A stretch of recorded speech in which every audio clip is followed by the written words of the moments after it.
Hi everyone, it's Lulu. Welcome back to my channel. Today I have partnered with Hergiven Hair to show you their new multi-textured clip-ins, which I think is a really cool idea as somebody who has multiple textures on one head.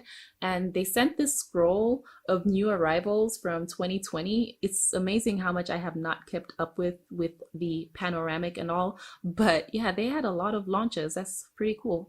And this is the pamphlet with daily care, and this is my hair information. There's a lot of information missing and I'm going to go over it, but inside there are extra clips. I've never needed extra clips to replace the ones I have because I've never had loose clips on clip-in extensions from any brand.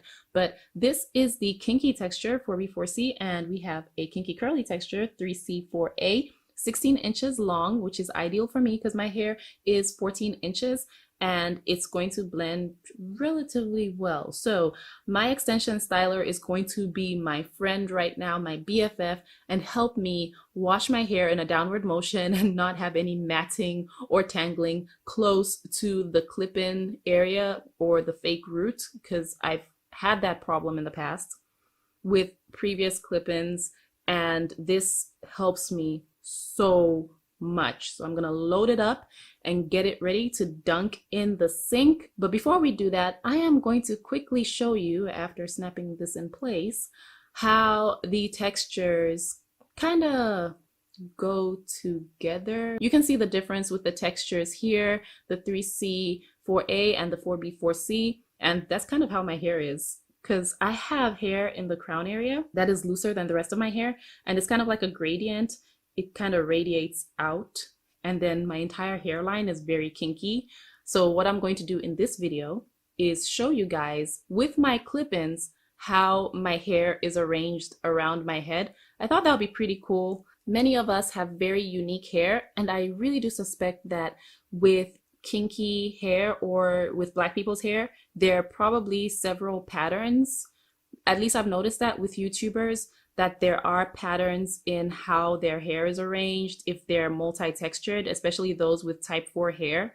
Like some people have the reverse of what I have going on in my head.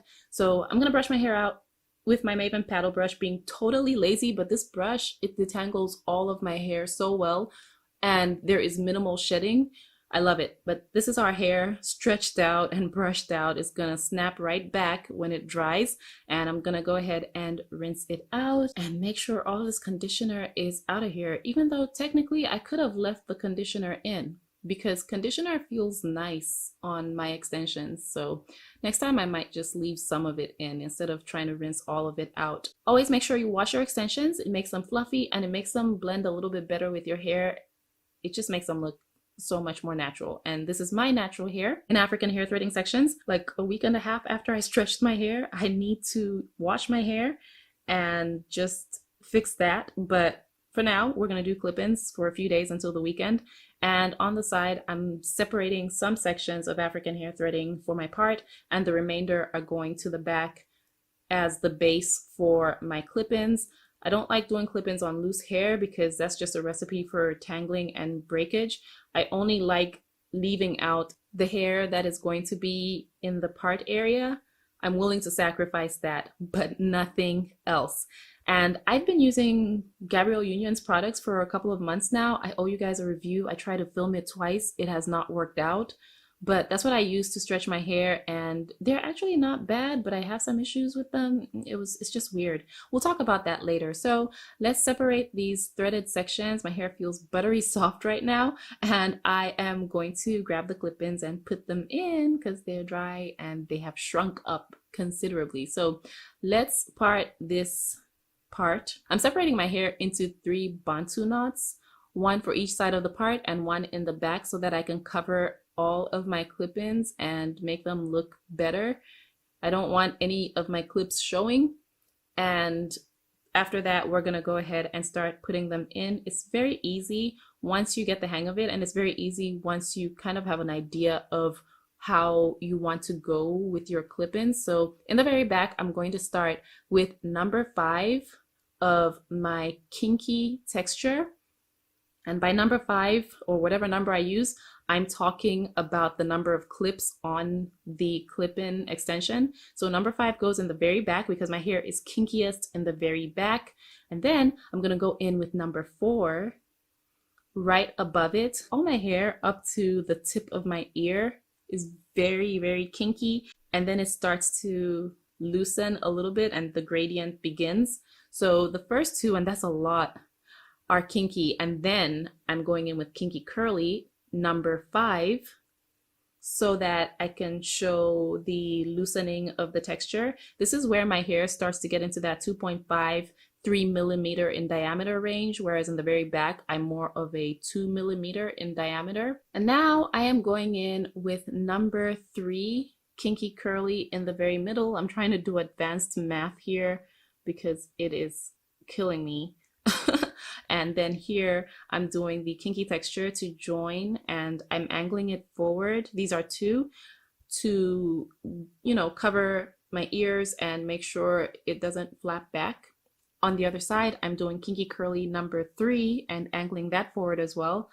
On my hairline, my hair is very kinky, regardless of what part of the hairline it's on. So I have kinky hair always around the hairline. And this one's number 3. And then we are going to do, well, we were going to do kinky number 2, but then I realized that I'm close to the crown area and this is where my hair starts to loosen. So I'm gonna go in with kinky curly number 4 instead. And I'm just going to clip right under there where the part is supposed to be and go around as far as possible because I'm going to join it with another kinky curly one. Right in the back there, we're still in the gradient, and then in the crown area, it's looser. So yeah, this is pretty much how my hair is arranged on my head. And I'm coming around, clipping, and I'm gonna finish it off with a number 2 kinky curly. But first, let's split this part so that I can have some kind of blending going on here. And that's going to go right there. Here, we're done on one side. I have one more to put right here, and this is number 2 kinky curly. I have 2 number 2s of each texture, which is so convenient, especially on the part area. And now we are almost done. I have one left. This is 2 of the kinky texture, and this is going in the back for now. I later decided I wanted it somewhere else, and I'll show you that. But let's loosen this hair up. It looks so good, like a diva cut, and honestly, it sits beautifully. 16-inch hair is ideal because usually you don't have to do too much work to get it to sit the way it needs to sit, and I'm wetting it so I can reactivate my curls. They were stretched out for too long, and try to blend. Even though this is not a perfect texture match for me, I lean more kinky because right here at the top in the crown area, my hair goes up to 4 millimeters in diameter, and this kinky curly texture is way looser than that. But I'm gonna clip that number 2 that I put in the back up a little higher so it can hide that massive braid that I had in the middle of my hair. And that's what we're going to do. So this is what the hair is looking like. I thought it looked really good, and I'm going to just show you guys how you can tie it back with the pattern that I used to clip my hair in. So this is ideal for those of us who want to work out.